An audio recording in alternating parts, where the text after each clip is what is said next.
Assalamualaikum warahmatullahi wabarakatuh. Salam sejahtera bagi kita semua.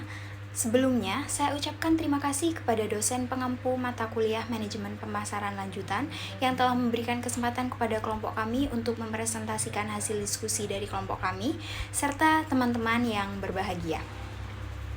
Pada kesempatan kali ini, kami akan membahas mengenai riset pemasaran.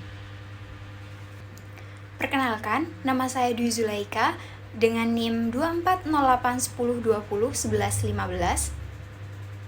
Perkenalkan, nama saya Irfan Hamdani dengan NIM 240810201117. Nama saya Kaila Awan Kuraikwi dengan NIM 240810201114. Perkenalkan, nama saya Anggreni Pramata Dewi dengan NIM 240810201109.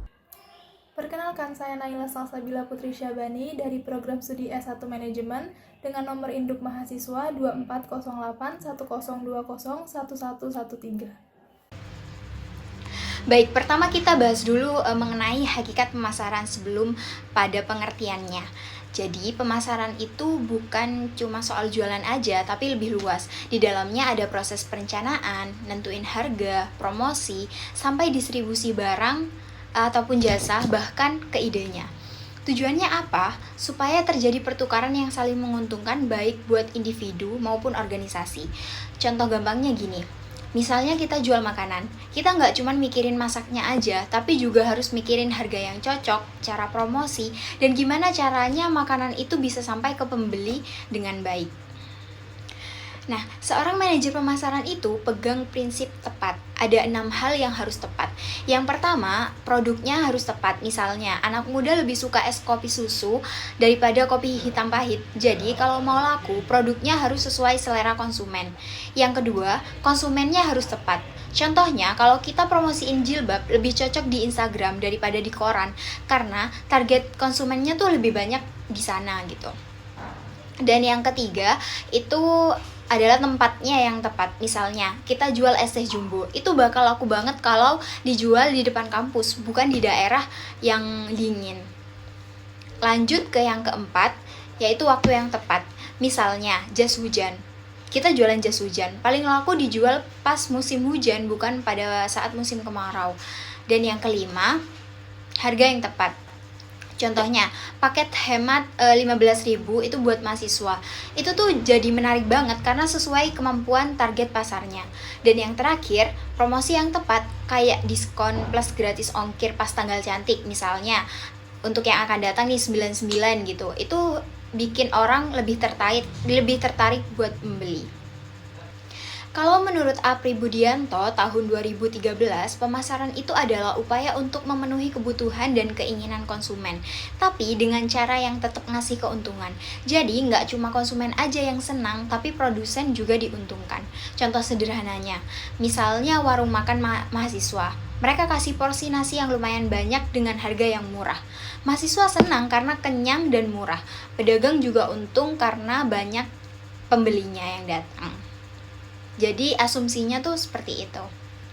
Riset pemasaran ini penting banget. Fungsinya ada 4, yaitu yang pertama buat mengidentifikasi masalah pemasaran, yang kedua menangkap peluang pasar yang potensial, yang ketiga memahami kondisi dan perilaku target pasar, dan yang terakhir itu mengembangkan bauran pemasaran yang sesuai.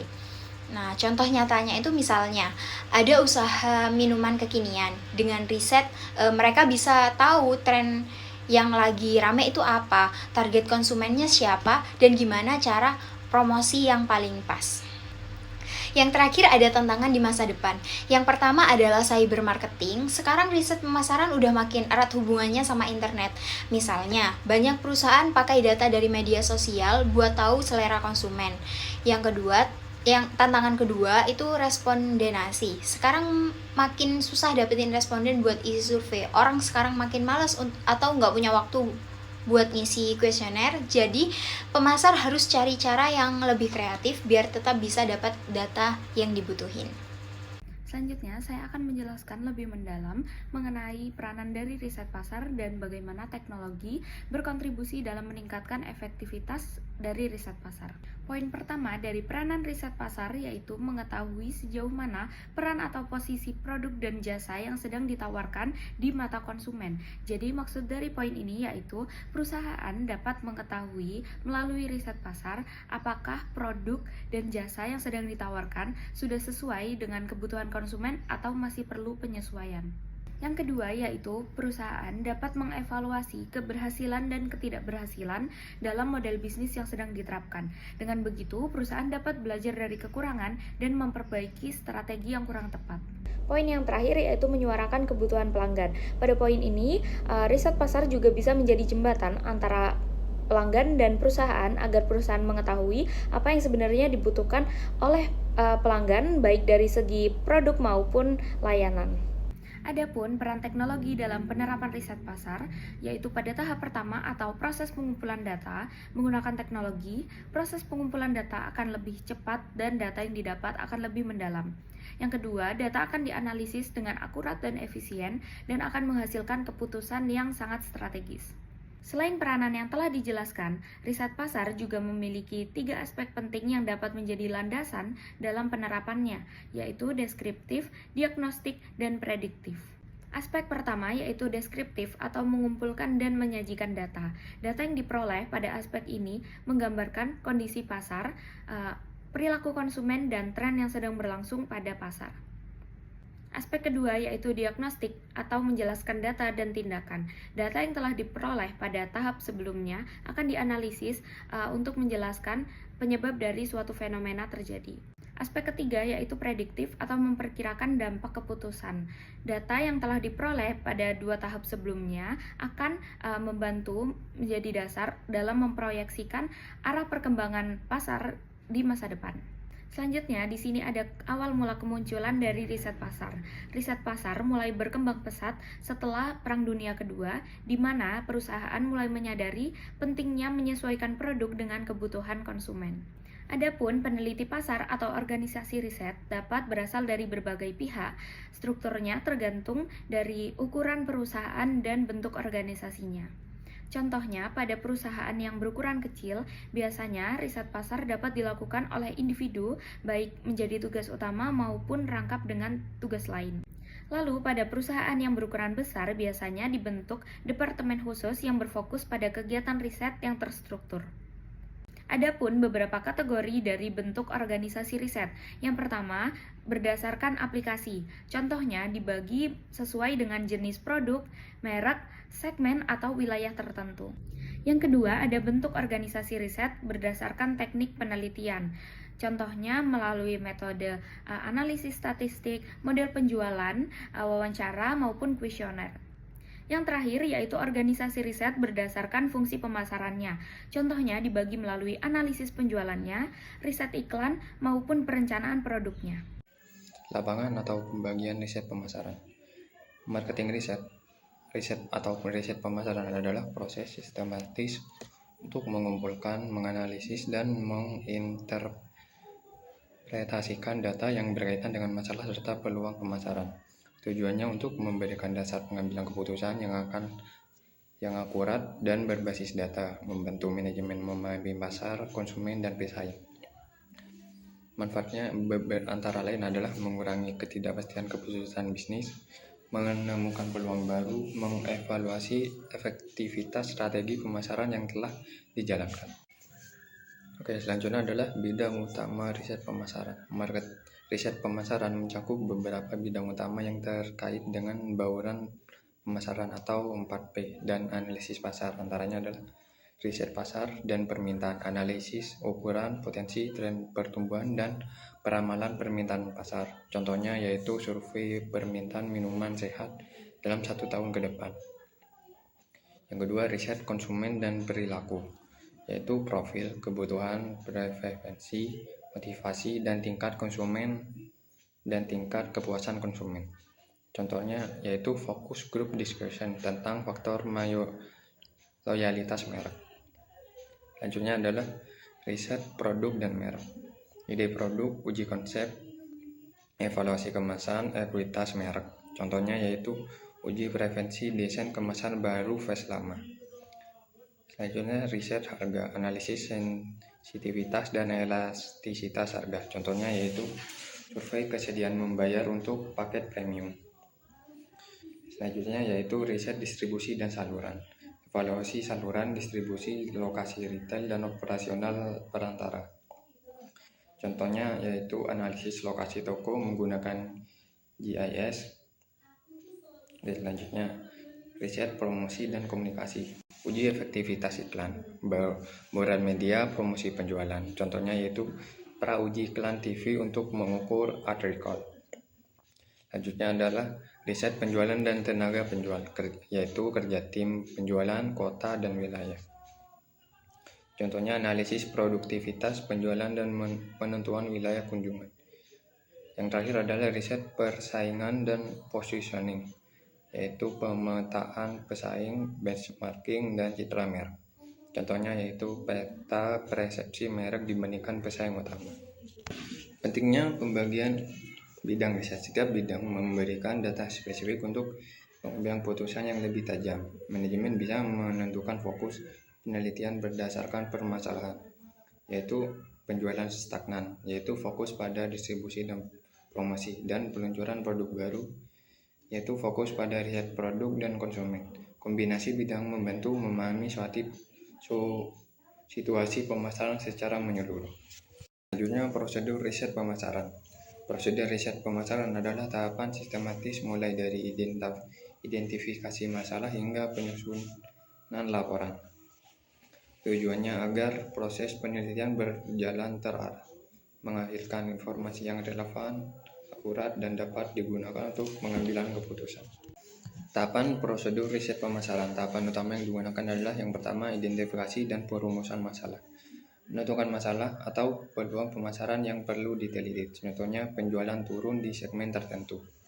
Yang kedua, penentuan tujuan dan hipotesis. Menetapkan tujuan penelitian dan hipotesis awal yang akan diuji. Contohnya mengukur pengaruh iklan baru terhadap penjualan. Yang ketiga, perancangan riset atau riset design. Menentukan desain penelitian, metode pengumpulan data, teknik sampling, dan instrumen penelitian. Contohnya survei online kepada 500 responder. Yang keempat, pengumpulan data. Pengumpulan data primer seperti survei, wawancara, observasi, dan eksperimen, atau data sekunder seperti laporan industri dan data internal. Yang kelima, pengolahan dan analisis data. Mengolah dan menganalisis data menggunakan metode statistik atau kualitatif. Contohnya analisis regresi untuk melihat pengaruh harga terhadap penjualan. Yang keenam, interpretasi dan penyusunan laporan. Menyusun laporan berisi temuan penelitian, kesimpulan, dan rekomendasi strategi. Selanjutnya yaitu metode pengumpulan data. Yang pertama ada pengumpulan data primer. Jadi pengumpulan data primer ini dilakukan secara langsung di lokasi penelitian dengan wawancara mendalam kepada sejumlah pihak yang terkait yang didasarkan pada percakapan intensif dengan tujuan untuk memperoleh informasi yang dibutuhkan untuk memahami suatu fenomena yang diteliti secara lebih detail. Selain itu, pengumpulan data primer dilakukan dengan observasi atau mengamati secara langsung objek penelitian dengan mencatat gejala-gejala yang ditemukan di lapangan untuk melengkapi data-data yang diperlukan sebagai acuan yang relevan dengan topik penelitian. Yang kedua yaitu teknik pengumpulan data sekunder. Data sekunder ini berasal dari sumber internal seperti laporan penjualan, catatan biaya pemasaran, dan laporan tenaga penjualan, serta dari sumber eksternalnya seperti publikasi industri, laporan pemerintahan, dan database sindikasi. Keuntungan yang didapat dari penggunaan data sekunder yaitu peneliti akan mendapat info setelah penelitian usai, sehingga data dapat menyeluruh dan dapat memberi data dengan kualitas yang lebih tinggi dengan mengusulkan hipotesis dan metode penelitian yang sebaiknya dilakukan. Namun kelemahannya bisa berupa ketidakakuratan dan kurang relevan dengan fokus penelitian yang saat ini sedang dikerjakan. Yang ketiga yaitu komunikasi riset. Jadi komunikasi riset ini adalah proses penyebaran informasi hasil penelitian kepada berbagai pihak terkait termasuk akademisi, praktisi, dan publik. Proses ini mencakup penyusunan laporan riset, presentasi, publikasi di jurnal ilmiah, serta komunikasi informal seperti diskusi dan workshop untuk memastikan hasil penelitian dapat dimanfaatkan secara luas dan sesuai tujuan riset. Pemilihan metode komunikasi tersebut juga dapat mempengaruhi tingkat respons, kualitas data, dan biaya penelitian. Yang keempat yaitu jenis-jenis sampel plan. Sampel plan adalah prosedur menentukan bagaimana sampel diambil dari suatu populasi. Jenis-jenis sampel plan yang umum digunakan dalam penelitian yang pertama yaitu simple random sampling, di mana setiap anggota populasi akan memiliki peluang yang sama untuk terpilih sebagai sampel secara acak. Yang kedua yaitu stratified random sample. Random sample diperoleh dengan memisahkan populasi menjadi beberapa strata, misalnya berdasarkan usia dan pendapatan dan lain-lain. Kemudian dilakukan pemilihan sampel acak sederhana dari masing-masing strata. Yang ketiga yaitu cluster sampel. Populasi dibagi berdasarkan cluster, kemudian cluster dipilih secara acak sebagai sampel. Yang kelima yaitu probabilitas dan non-probabilitas sampling. Dalam probability sampling, semua orang memiliki kesempatan untuk terpilih dan hasil secara akurat mencerminkan seluruh populasi. Sedangkan karakteristik non-probability sampling digunakan ketika data populasi tidak lengkap atau penelitian bersifat eksploratif, sehingga beberapa orang tidak dapat dipilih. Karena itu, peneliti tidak memiliki cara untuk mengetahui ukuran dan efek sampling error. Yang keenam yaitu menentukan ukuran sampel.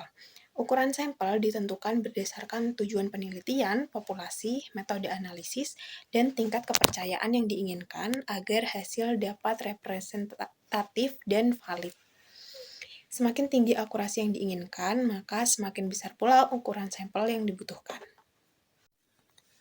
Selanjutnya yaitu motivation research.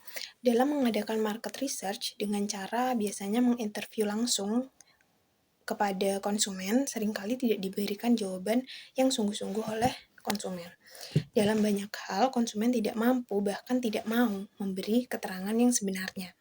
Untuk mengatasi hal itu, diadakan motivation research, yaitu penyelidikan yang mencoba mencari keterangan mengenai mengapa dan untuk apa atau hal-hal apa yang mempengaruhi konsumen untuk membeli atau tidak membeli suatu barang. Teknik yang umum digunakan yaitu menggali alasan di balik jawaban responden atau biasa disebut dengan probing. Lalu ada projective teknik seperti word association, sentence completion, atau thematic apperception test untuk mengungkap perasaan bawah sadar konsumen dan menghubungkan atribut produk ke nilai pribadi konsumen untuk memahami self-image dan product image. Self-image sendiri adalah citra seseorang tentang jenis barang yang diinginkannya untuk dirinya sendiri. Sedangkan product image dapat terbentuk selama bertahun-tahun berkat bantuan advertising atau publikasi lainnya, sehingga suatu merek produk sangat melekat di hati para konsumen. Selanjutnya ada kendala dalam riset pemasaran. Kendala ini umumnya muncul karena adanya perbedaan atau keterbatasan informasi yang dibutuhkan. Nah, memahami berbagai macam kendala dalam riset pemasaran ini penting untuk menghindari, meminimalisir, atau mengantisipasi dampaknya dan menghasilkan data yang lebih akurat, yang mana nantinya data tersebut akan digunakan sebagai bahan pertimbangan dalam pengambilan keputusan. Yang pertama ini ada kendala dalam pengumpulan data. Nah, ketika melakukan riset, kita itu butuh adanya data yang valid. Namun, ada kalanya peneliti ini tanpa sadar hanya mencari data yang mendukung, sehingga data yang tidak lengkap atau tidak relevan ini mengurangi objektivitas riset. Selain itu, keterbatasan sampel juga menjadi penghambat dalam pengumpulan informasi yang dibutuhkan. Selanjutnya ada kendala teknis dan praktis. Riset pemasaran ini tidak jarang membutuhkan biaya yang cukup besar, sehingga perusahaan ini perlu mempertimbangkan apakah biaya yang mereka keluarkan ini sepadan dengan manfaat yang nantinya akan mereka peroleh. Selain itu, seringkali perusahaan menghadapi tekanan untuk mengambil keputusan dengan cepat dan tepat, sehingga waktu pengumpulan data yang terbatas berpotensi untuk menghasilkan data atau analisis yang kurang mendalam. Selanjutnya adalah kendala lingkungan. Perubahan perilaku konsumen berpotensi membuat masa data riset ini tidak berlaku lama, atau dengan kata lain dia mudah usang gitu. Terutama di era digital seperti saat ini, di mana tren di masyarakat, preferensi konsumen, dan juga kebiasaan ini yang cepat sekali berubah gitu. Faktor eksternal juga dapat mempengaruhi respon konsumen dan berpotensi membuat data yang dihasilkan menjadi tidak akurat. Selanjutnya ada kendala dalam analisis data. Analisis data harus dilakukan dengan tepat, menggunakan teknik yang sesuai agar menghasilkan informasi yang akurat. Pemilihan metode riset serta teknik pengumpulan data juga perlu diperhatikan karena dapat menyebabkan hasil yang tidak valid. Begitupun juga dengan hasil riset harus disajikan dalam bentuk yang mudah dipahami untuk meminimalisir terjadinya salah persepsi yang mana nantinya bisa menghambat dalam pengambilan keputusan. Selanjutnya ada studi kasus terkait industri batik tulis Giriloyo. Batik sendiri merupakan salah satu budaya Indonesia yang namanya sudah dikenal secara mendunia. Di Indonesia sendiri banyak sekali pelaku usaha batik baik untuk pasar dalam negeri maupun pasar internasional. Pada era digital seperti saat ini, di mana persaingan semakin kompetitif, tentu para pelaku usaha perlu menetapkan strategi pemasaran yang tepat untuk menjaga keberlangsungan bisnis mereka. Begitu juga dengan batik tulis Giriloyo. Melalui riset yang pernah dilakukan terkait batik tulis Giriloyo, di mana menggunakan metode kualitatif dengan pendekatan deskriptif, pengumpulan data sekunder melalui studi literatur, dari segi produk, mereka berupaya untuk terus mempertahankan kualitas dan keaslian produk dengan menggunakan pewarna alami dan menggunakan motif turun-menurun. Namun, mereka juga menciptakan batik tulis yang mana memiliki motif yang lebih bervariasi, jadi konsumen punya lebih banyak pilihan. Dari segi harga, memang produk tersebut relatif cukup mahal, namun pelaku bisnis menekankan kualitas batik yang unggul dan tetap menjaga keasliannya. Hal ini bertujuan untuk menjaga kepuasan konsumen. Dari segi promosi, batik tulis Giriloyo memasarkannya dengan menjualnya secara langsung, menjualnya di acara bazar atau pameran sejenis, memasarkannya melalui media internet, dan juga pamflet maupun brosur. Secara distribusi, mereka menggunakan sistem penjualan secara langsung, jadi rantai pemasarannya adalah dari pengrajin langsung ke pembeli. Sekian presentasi dari kelompok kami, kurang lebihnya mohon maaf. Wassalamualaikum warahmatullahi wabarakatuh.